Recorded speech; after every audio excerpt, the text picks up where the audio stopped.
Here we are, December. The weather's a bit colder. It's beginning to look a lot like Christmas. It's that time. Well, speaking of time, tonight as we continue getting ready for Christmas, we're going to look at a very interesting prophecy that just might pinpoint with amazing accuracy when the Messiah would be born.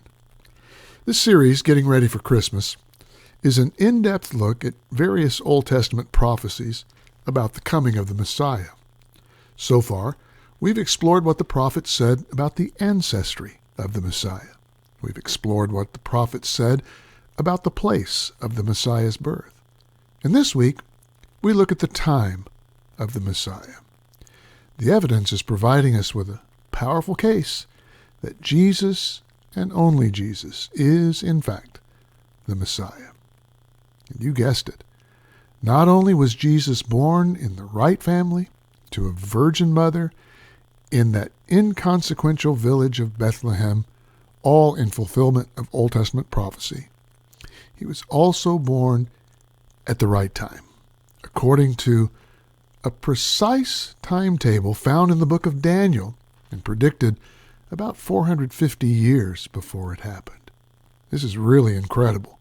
So dig in with me and follow closely. Daniel was a very interesting character.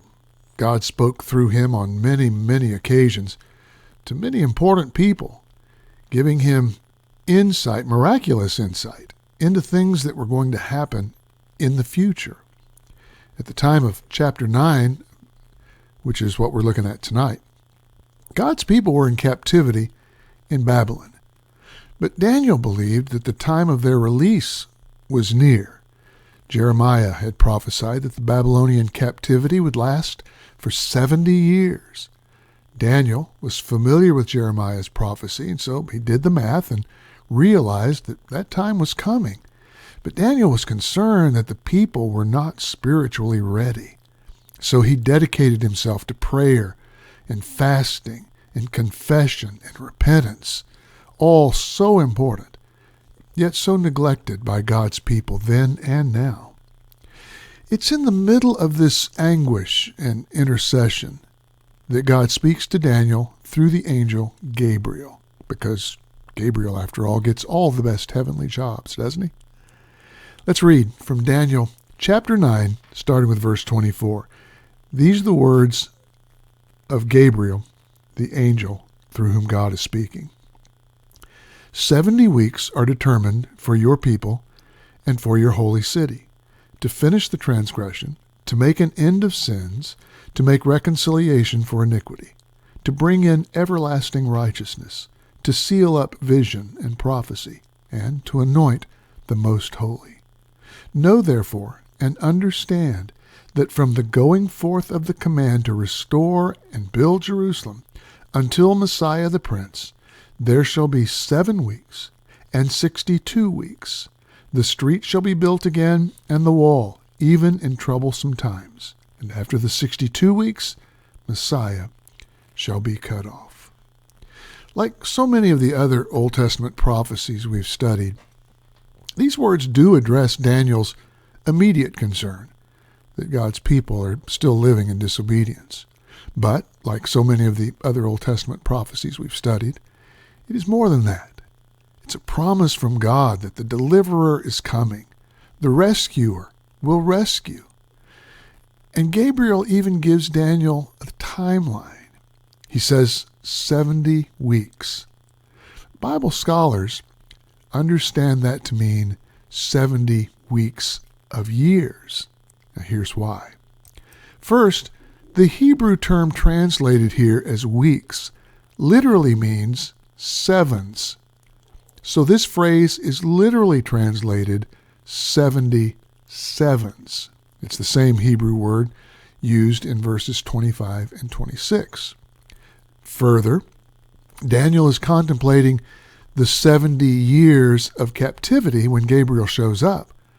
And it's as though Gabriel is responding to Daniel's concern about the people being ready for their deliverance by saying, 70 years? How about 70 weeks of years?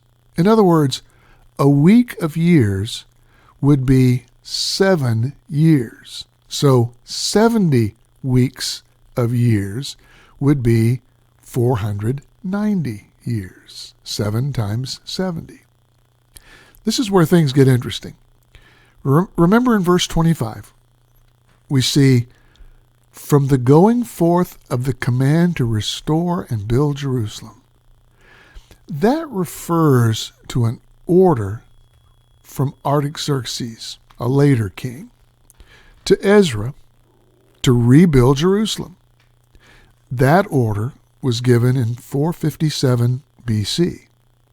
From there, Gabriel broke down the 70 weeks of years into 3 groups. There was a 7-week group, then there was a 62-week period, and then a 1-week period. That first 7 weeks of years, or 49 years, we understand to be the time that it took to rebuild Jerusalem.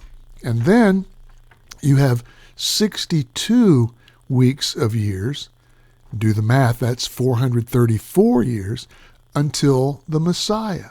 And then you have 1 more week, about which there are some different interpretations. So 7 plus 62 equals 69, and then you've got the 1 more week about where people differ about what that means. For me, the simplest and most straightforward interpretation is this. Watch. First, the command to rebuild Jerusalem was given 457 BC. Second, the first 7 weeks of years, 49 years, to rebuild Jerusalem takes us to 408 BC. Third, then you have the 62 weeks of years, or 434 years, and that takes us to 26 AD. So from 457, 49 years for the first 7 weeks of years, then the next 62 weeks of years, that takes us to 26 AD. The time of Jesus' baptism and the beginning of his ministry. Isn't that amazing? Now, that 70th week of years, is where a bit of controversy comes.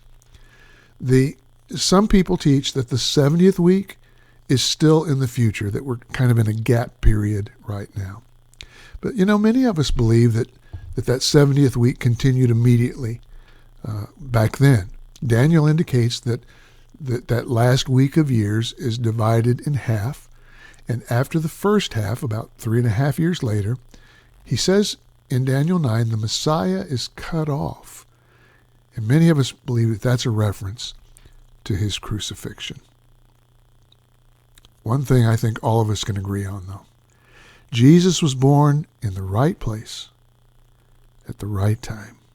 Jesus, and only Jesus, is the Messiah. I'm getting ready for Christmas.